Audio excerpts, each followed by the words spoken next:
Hello and welcome back to the NBA DFS Slate Breakdown for Monday, January 6th. I am your host, Tyler Wiemann at FlatTyler83 on your DFS sites and Twitter. Now, let's jump into this slate, but before we do, come join us at LineStar. It's only $19.99 or if you pay the yearly option. So the yearly option is $240, and that gets you access to everything we do. All the props, all the DFS. It breaks down to only $20 a month. You can handle that. Or if you want to do the monthly option, it is $40 per month, but that is still one of the best deals in our space. You get all the props, all the DFS for all sports we cover. Now, let's get into it. Some point guard action here on Draftkings and FanDuel. We got 8-game slate here, and our highest owned is Josh Giddey, 7K, 26% owned. Personally, I think it's a little bit expensive here. There is no IO, so maybe his minutes are up a little bit.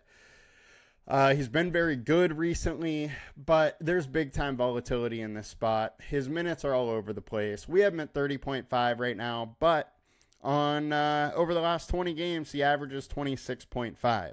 Over the last 5, he's at 28.1 minutes per game. So I think most likely we are, and the industry as a whole is probably projecting him a little bit too many minutes. He just has not been a guy that the Bulls really want to play a ton. Another factor is Lonzo's getting a little healthier and taking some point guard run from him. I like Giddey. I'm going to have some Giddey, but I do think he might be going a little bit over-owned in this spot. Scottie Pippen, 6K, 25% owned. This is another one where we're really not sure what the minutes are going to be here. As a starter, he's averaging 26 minutes a game over the last 20 starts, over the last 5 starts. We have him at 29.5 minutes. Now, there's no Bane and no Morant, so a little more, chance that he gets to 29.5 or so, but I think he could easily end up at 28. Thing is that he's a very good fantasy per minute guy, 1.14 fantasy per minute. I'm definitely intrigued to go with some Scottie Pippen, but I do think there is a chance he might be going a little higher owned with his minutes volatility. Now, those guys are out, and so it is a little more interesting, and from a minutes perspective, most likely he's getting 28, 29 minutes. If he does that, he's a steal. I just want to, put it out there that there is a chance that he gets lower, and I think the industry as a whole, or DFS, the field as a whole, may be a little bit more confident in him than they should be. I like him. I'm going to have a lot. Just want to throw that out there. Cade Cunningham, 10K, 20% owned. He's just in an absolute great spot versus Portland, and with no Ivy, he has a ton of usage. I'm going to be playing him. Chris Paul, 6,300 on our team defense tool. This is the absolute best spot for a point guard. Is versus the Chicago Bulls. He's going to have plenty of opportunities to throw some assists in there and make it happen. I'm fine with some CP3. I do think he's more likely at 29 minutes than 30.5, but that's kind of splitting hairs. If he's playing good, he's going to get big-time minutes. Spencer Dinwiddie, 5,600. All right. He really should be with Giddey and Pippen ownership-wise, especially with the concerns here are really no more than the concerns for Pippen and Giddey. It's still a minutes, worry here. He's coming off 2 very bad games that also were versus 2 solid defensive teams in blowouts. I got to give him a little bit of a pass, but Dallas is obviously trying to figure out a rotation without, Kyrie or Luka on the court. Luka definitely, because he's going to be out for a little bit. Kyrie has been in and out. We're not really totally sure how long Kyrie is going to be out, when he's going to be back, but there's some worry. They're definitely messing with the rotation a little bit. Now, in his starts, he's averaging 30.8 minutes per game. We have him at 28. The last 2 games, he played 24 and 23 minutes. I think those are a little more outliers. I think he's more likely the 28. I wouldn't be that surprised if he's back to 30. He played 36 versus Sacramento, 35 versus Portland, 29 versus the Clippers, 37 versus the Clippers. There are going to be those games where he plays those upper tier minutes as a starter. I don't think the team has materially shifted on that thought. So while I see him going under on this in this situation, I feel like the field has given up on him. And look, if this was last week at 5,600, him starting, it's like the Sacramento spot pretty much where, you know, he went like 80% owned or 70% owned. You're in the same situation. It's just there's more guys today at the point guard spot that are getting a bit of a boost due to injuries and whatever. I think he should be higher owned than he's going to. I, right now, am taking chances on him. If he's out of the starting lineup, he's out of my player pool, though, because then the team would have materially shifted on what he's doing. But as of now, I'm going to have some Dinwiddie. All right, now let's go pivots. We got Manuel Quickly, 6,700. He's been playing some real good ball since coming back. 32 minutes, 33 minutes. Minutes are solid. He has 26 assists in 2 games. Milwaukee, 28th overall versus point guard. I'm in. Anthony Simons, the ball has started going in the bucket. The guy has been around 40 fantasy points the last month.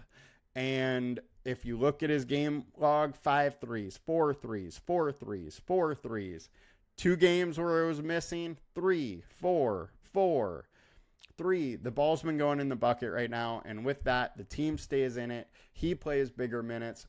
And then it leads to more assists as everybody kind of keys in on him and tries to stop him from hitting the 3. So I'm interested with some Simons, not concerned about a Pistons matchup. Luke Kennard, I'm interested in Kennard right now. I think he is one of the better fantasy per minute guys that we're unsure of for Memphis. He came in today as listed at out. He got upgraded all the way to questionable. So they skipped doubtful. He is likely a game time decision in this situation. If he's playing, I am interested. I don't think he's going to start, but I think he can come off the bench and play 27, 28 minutes and have huge usage. So I'm interested in some Kennard. I think he's going to go under owned, and I'm going to be there a little bit. All right, point guard on DraftKings. We got Cole Anthony, 33% owned, 4,900. Look at 4,900. I'm probably going to have a lot of Cole Anthony. That's too cheap. It isn't a tough matchup. He's like 1,400 more or something like that on FanDuel. I think that is probably his right pricing. DraftKings is just slow on his pricing. He's a high fantasy per minute guy. He's at like 1.13 fantasy per minute, something like that, without Suggs, Bonchero, and Wagner. And he's going to have the ball in his hand a ton. Cade Cunningham, 9,700, we covered. D'Lo, 5,500, 17% owned. He is questionable. If he plays, I like him, and I would have a decent amount of him in this spot versus the Pacers. It's just a matter of does he play or not. Simons, we covered. Chris Paul, we covered. Let's move it on over to shooting guard. Jalen Wells, 4,700, 36% owned. Everybody's going to be on him. He just had a real solid game. My one worry is upside. I mean, he's 4,700 and he's hit over 30 twice. The 2 times that he did do it, he went for like 40 though. So if he goes for 40, he's a steal. But most likely outcomes 25, 26, and he's not going to really move the needle for you, at least not at 36% owned. Klay Thompson, 57%.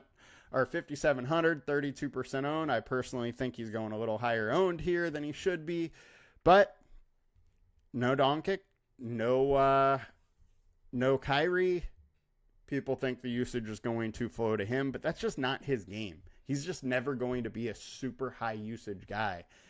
He needs to be a catch and shoot guy, and other people create for him. So I don't think his situation really changes that much with those guys off the court. In fact, it might make it a little harder for him because those guys take a lot of attention and are good passers. So I'm fine having some Clay. I'm going to have him, but I do feel like he's going higher owned than he should. Giddey, Tim Hardaway, 4K. There's just not much upside in Hardaway. That's my issue with him. I've been saying that for a while. And pivot-wise, Malik Beasley, 5,300. So Thompson is questionable. If Thompson is out, Beasley definitely gets big minutes. But I think regardless, he's probably getting that 28 to 32 minutes or so. We have him at 31 minutes. Coming off the bench, it's a high-usage spot. He's been around 30 a ton lately. And I'm fine against Portland to take that chance for sure, especially at, median ownership or so.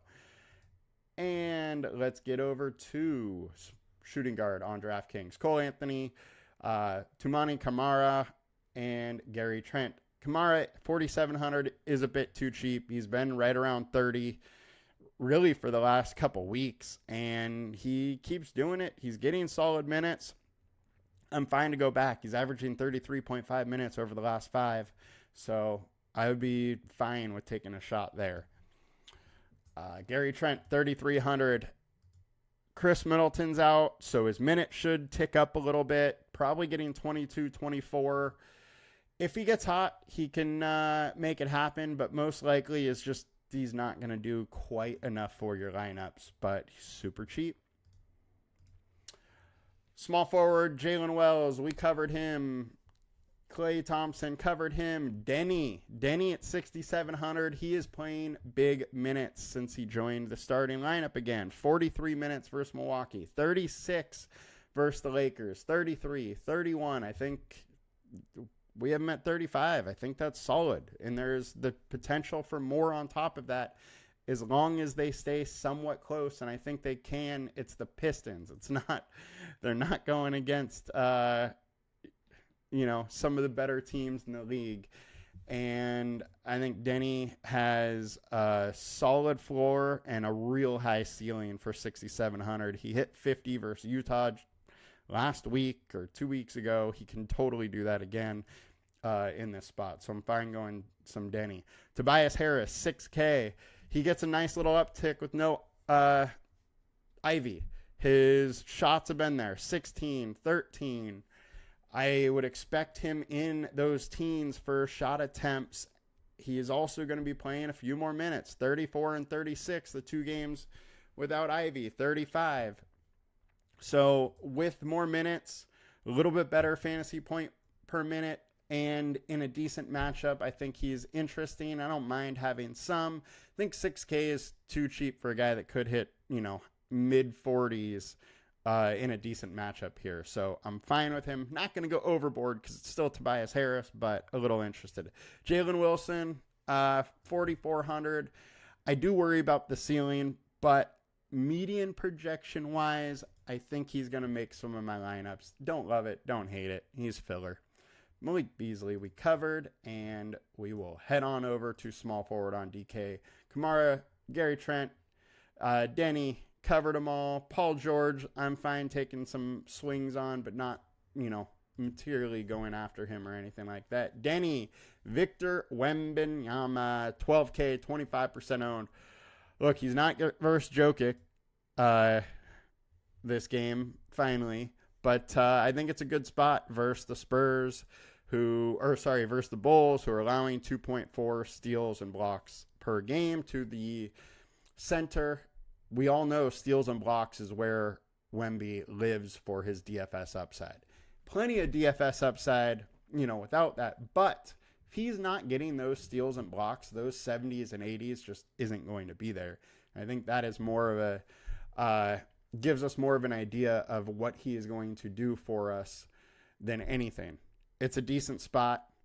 Bulls haven't been great versus center. Wemby can score wherever. He can get rebounds whenever. He can block everybody's shot. I'm interested in him. Gonna have a decent amount, but I think there's some other places we could go too. Jaren Jackson, 8,800. The ceiling is there at this price, but I just don't see the consistency at this price. That's a little bit of a worry for me.